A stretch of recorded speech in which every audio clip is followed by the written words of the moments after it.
जरा सोचिए, एक उड़ने वाला एयरक्राफ्ट कैरियर, एक विशाल प्लेन जो आसमान में उड़ते हुए छोटे छोटे फाइटर जेट्स को छोड़ता है। ऐसा लगता है जैसे यह किसी विज्ञान कथा से ली गई स्क्रिप्ट है, लेकिन नहीं, सोवियत संघ ने वाकई ऐसा करने की कोशिश की। 1930 के दशक में सोवियत इंजीनियर व्लादिमीर वकमिस्त्रोव ने एक अनोखा प्रयोग किया। उन्होंने सोचा, क्यों ना एक बड़ा विमान बनाया जाए जो छोटे छोटे फाइटर प्लेन को अपने साथ उड़ा कर ले जाए।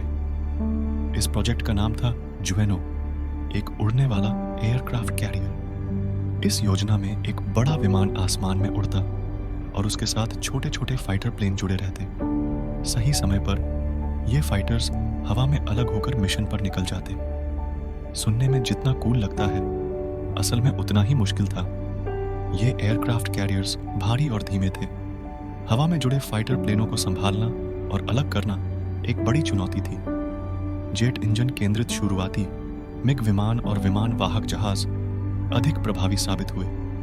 हालांकि ये विचार पूरी तरह खत्म नहीं हुआ।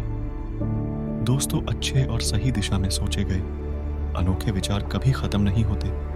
वे कभी ना कभी किसी दूसरे स्वरूप में अपनी जगह बना ही लेते हैं। 1960 और 70 के दशक में जब शीत युद्ध अपने चरम पर था, तब इस विचार ने अपनी जगह बनाई रूस के अंतरिक्ष कार्यक्रम में। सल्यूट 1 के रूप में उभरा दुनिया का पहला अंतरिक्ष स्टेशन। अंतरिक्ष में सोयुज कैप्सूल को डॉक करना कुछ हद तक वैसा ही था जैसे आसमान में फाइटर जेट्स को छोड़ना। इसके बाद आया मीर, जिसे कक्ष में ही जोड़ा गया और अंतरिक्ष में लगातार रहने योग्य पहला शोध केंद्र बना।